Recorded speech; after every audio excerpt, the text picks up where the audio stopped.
திருப்பூர் சாமலாபுரத்தைச் சேர்ந்த வெங்கடேஷ் இந்துமதி தம்பதியின் 15 வயது மூத்த மகன் சபரி சொக்கம்பாளையம் அரசு விடுதியில் தங்கி காந்திஜி அரசு மேல்நிலைப் பள்ளியில் 9ஆம் வகுப்பு படிக்கிறார்.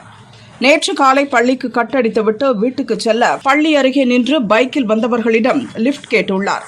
அவருக்கு ஒரு இளைஞர் லிப்ட் கொடுத்துள்ளார். சபரியை ஏற்றிச் சென்ற இளைஞருக்கு பின்னால் அவரது நண்பர்கள் 3 பேரும் பைக்கில் வந்துள்ளனர். வழியில் சோமனூரில் காலை 10 மணிக்கெல்லாம் முறைகேடாக விற்கப்படும் டாஸ்மாக் பாரில் மது வாங்கியுள்ளனர். சற்றே தயங்கிய சபரி தன்னை சாமலாபுரத்தில் இறக்கிவிட்டு விடுமாறு கேட்டுள்ளார். ஆனால் அவர்கள் சபரியை குடிக்க சொல்லி வற்புறுத்தியுள்ளனர். சிறுவன் குடிக்க மறுத்ததால் கர்ச்சீஃபில் மயக்க மருந்து மாதிரி உள்ள ஒரு திரவத்தை ஊற்றி முகத்தில் வைத்துள்ளனர்.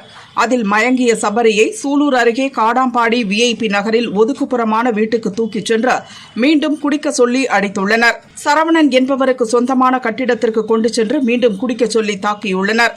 அரை மயக்கத்தில் இருந்த சபரி அப்போதும் குடிக்க மாட்டேன் என மறுத்ததால் இரும்பு ராடால் பின்மண்டை, முகம், காது, முதுகு பகுதியில் பலமாக தாக்கியுள்ளனர்.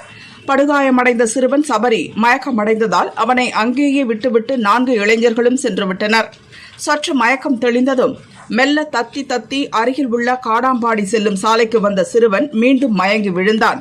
அந்த வழியாக வந்தவர்கள் சிறுவனை மீட்டு சூலூர் அரசு மருத்துவமனைக்கு அனுப்பி வைத்தனர்.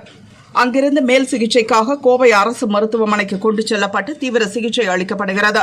மாணவனை தாக்கி அடைத்து வைத்த அறை முழுவதும் இரத்தக்கரை படிந்திருந்ததை சூலூர் போலீசார் ஆய்வு செய்தனர். இனி எந்த குழந்தைக்கும் இதுபோல் நடக்காதபடி தவறு செய்தவர்களை கடுமையாக தண்டிக்க வேண்டும் என சபரியின் தாய் இந்துமதி கண்ணீருடன் முதல்வருக்கு கோரிக்கை வைத்தார். என் குழந்தை பேர் சபரி. ஸ்கூலில் கவர்மெண்ட் ஸ்கூலில் சேர்த்துருக்கேன். சொக்கும்பாளையம் பிரிவில் கவர்மெண்ட் ஸ்கூலில் தான் சேர்த்துருக்கேன். அவன் ஹாஸ்டலுக்கு அங்கேருந்து காலையில் ஒரு 9 மணிக்கு வந்து லிஃப்ட் கேட்டு ஏறிட்டான். 2 பசங்க, 2 பேர் 2 பைக்கில், இன்னொரு பேர் 2 பேர் ஒரு பைக்கில், மொத்தம் 2 பைக்கில் வந்திருக்கானுங்க.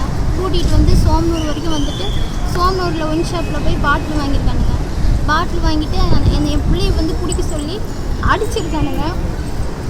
ஆனால் அவன் குடிக்க மாட்டேன்னு சொல்லியிருக்கான். அதுக்கு ஏதோ கர்ச்சிப்பில் ஒரு மருந்து வச்சு அவனுக்கு மயக்க மருந்து மாதிரி கொடுத்து அமுத்திருக்காங்க. இப்படி அரை மயக்கத்துலேயே புளியை தூக்கிட்டு போய் அங்கே ஒரு காரணம் பெட்டுன்னு ஒரு காட்டுக்குள்ளே கூட்டிகிட்டு போயிட்டு அவனை குடிக்க சொல்லி அடிச்சிருக்காங்க. மறுபடியும் அரை மயக்கத்தில் இருக்கிற குழந்தை அப்படியே அமைதியாக இருந்திருக்கான்.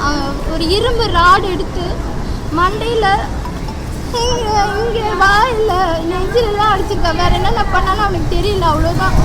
அவ்வளோதான் அவனுக்கு தெரியுது. பாதி மயக்கத்தில் இருந்திருக்கான். போட்டு அடிச்சிருக்காங்க. 4 பேராம், ஒருத்தர் 2 பேர் இல்லை, 4 பேருமே நல்ல ஹைட்டு, நல்ல வயசு, தெரிஞ்ச வயசு, குடி போதையில் என் குழந்தைய போட்டு அடிச்சிருக்கானுங்க. இதை வந்து முதலமைச்சர் ஐயா அவர்கள் இதை பார்த்து என் குழந்தைக்கு இப்படி பண்ணவங்க கண்டிப்பாக தண்டிக்கணும். நல்ல நீதி கிடைக்கணும். அவ்வளோதான். எனக்கு வேறு எதுவுமே வேணாம். அவங்க எதுவுமே யாரையும் இப்படி பண்ணக்கூடாது.